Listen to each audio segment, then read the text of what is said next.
আল হজ্জুল মাবরুর, অর্থাৎ মকবুল হজ, যে হজটা আল্লাহ তাআলার দরবারে গৃহীত। হযরত আবু হুরায়রা রাদিয়াল্লাহু তাআলা আনহু থেকে বর্ণিত হাদিস, সুইলান নবী সাল্লাল্লাহু আলাইহি সাল্লাম, রাসূলুল্লাহ সাল্লাল্লাহু আলাইহি সাল্লামকে জিজ্ঞাসা করা হলো যে আইয়ুল আমাল আফজাল, ইয়া রাসূলুল্লাহ শ্রেষ্ঠ আমল কোনটা? রাসূলুল্লাহ সাল্লাল্লাহু আলাইহি সাল্লাম বললেন ঈমানুম বিল্লাহি ওয়া রাসূলিহি,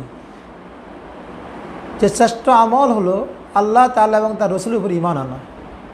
কিলা সুম্মা মাযা, অতঃপর বলা হচ্ছে ইয়া রাসূলুল্লাহ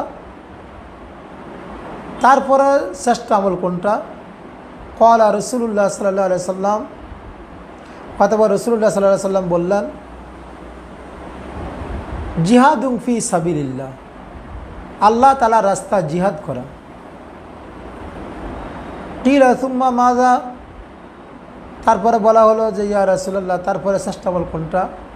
ক্বালা, রাসূলুল্লাহ সাল্লাল্লাহু আলাইহি সাল্লাম বললেন হজ্জুন মাবরুর,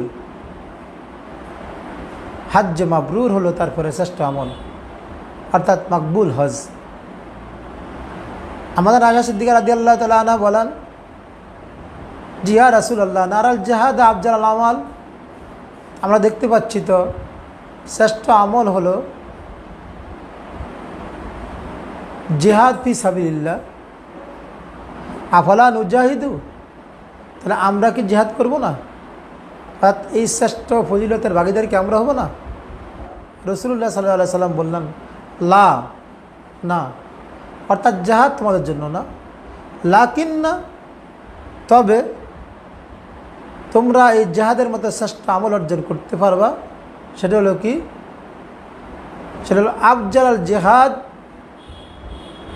হজ্জুন মাবরুর, তোমাদের জন্য শ্রেষ্ঠ আমল হলো, তোমাদের জন্য শ্রেষ্ঠ জিহাদ হলো হজ্জে মাবরুর, অর্থাৎ তোমরা মকবুল হজ, যে হজটা আল্লাহ তাআলার দরবারে গৃহীত, এই হজ করো,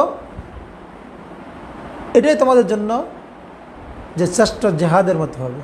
সুবহানাল্লাহ। সহিহ বুখারী হামিদিয়া প্রথম খণ্ড 206 নং পৃষ্ঠায়।